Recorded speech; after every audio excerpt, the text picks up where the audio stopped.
எல்லாருக்கும் வணக்கம். இப்போ நாம ஒரு முக்கியமான விஷயத்த பத்தி டீட்டெயிலா அலச போறோம். சமீபத்துல தமிழ்நாடு முழுக்க சோஷியல் மீடியால ரொம்ப வைரலா பேசப்படுற டாஸ்மாக் கடைகள் சம்பந்தப்பட்ட அந்த ரூபாய் விவகாரம் தான் அது. எந்த சார்பும் இல்லாம வெளிய வந்த தரவுகளை மட்டுமே வச்சு இதுக்கு பின்னாடி இருக்கிற உண்மையான நெட்வொர்க் என்னன்னு இந்த விளக்க தொகுப்புல நாம பார்க்க போறோம். சரி, வாங்க நேரா விஷயத்துக்கு போலாம்.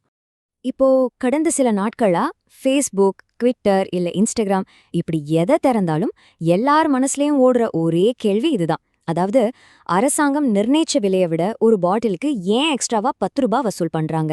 சாமானிய மக்கள்ல ஆரம்பிச்சு இணையவாசிகள் வரைக்கும் இது ஒரு மிகப்பெரிய விவாதமாவே மாறியிருக்கு.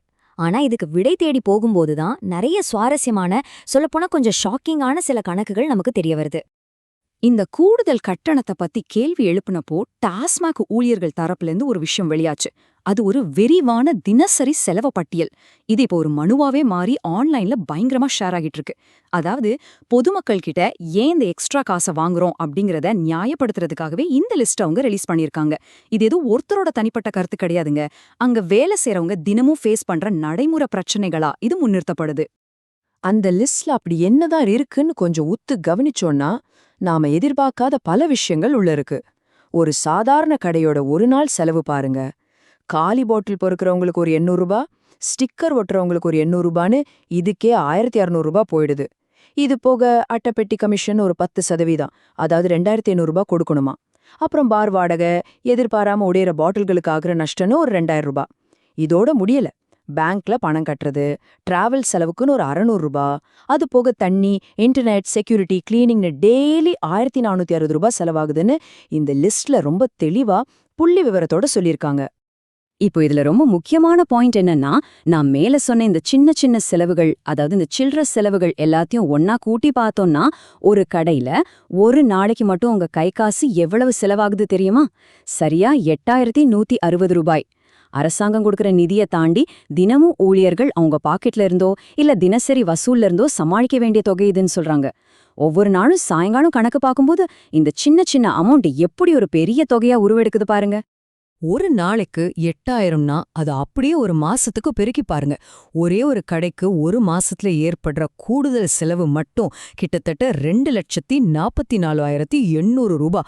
அதாவது சுமார் 2.5 லட்சம். நினைச்சு பாருங்க, அது எவ்ளோ பெரிய நிதிச்சுமை. ஒரு சின்ன மதுபான கடைய நடத்த அரசு கணக்குல வராத இவ்ளோ பெரிய தொகையை எப்படி சமாளிப்பாங்க? இந்த ஒரு பெரிய சுமைய பேலன்ஸ் பண்ணத்தான் அந்த எக்ஸ்ட்ரா ரூபாய் வசூல் பண்றோன்னு அவங்க தரப்புல ரொம்ப ஆணித்தரமா பதிவு செய்றாங்க. சரி, இந்த செலவு கணக்கு ஒரு பக்கம் இருக்கட்டும். இன்னொரு பக்கம் சேல்ஸ் எவ்வளோ ஆகுதுன்னு கம்பேர் பண்ணி பார்த்தா முரண்பாடு இன்னும் பெருசாகுது. தினசரி சுமார் 3 லட்சம் பாட்டில்கள் விற்பனை ஆகுதுன்னு சொல்றாங்க. அது ஒரு பிரம்மாண்டமான நம்பர்.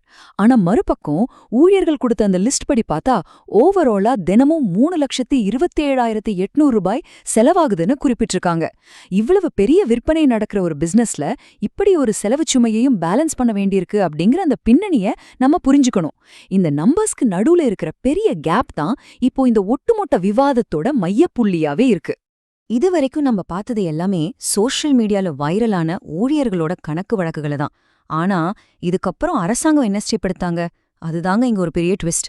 இந்த புகார்கள் முதலமைச்சரோட கவனத்துக்கு போன உடனே ஒரு அதிரடியான நிர்வாக உத்தரவு பாஸ் ஆச்சு. என்னன்னு கேக்குறீங்களா?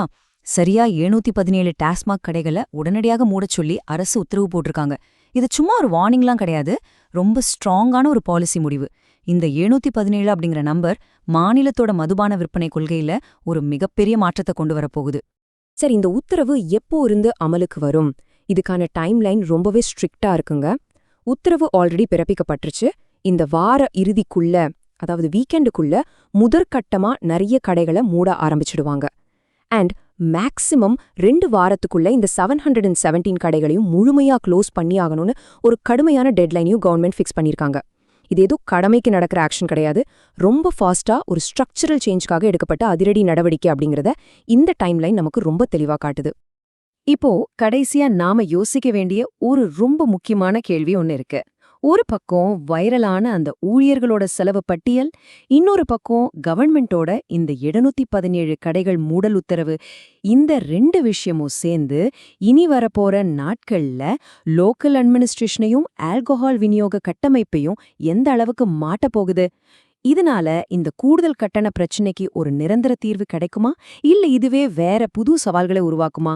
இந்த டேட்டா எல்லாம் நமக்கு நிறைய விஷயங்களை புரிய வச்சாலும் ஃபியூச்சர்ல வரப்போற பாலிசி சேஞ்சஸ் பத்தி ஒரு பெரிய எதிர்பார்ப்பையும் நம்ம கிட்ட விட்டுட்டு போகுது. அடுத்தது என்ன நடக்க போகுதுன்னு பொறுத்திருந்து பாப்போம்.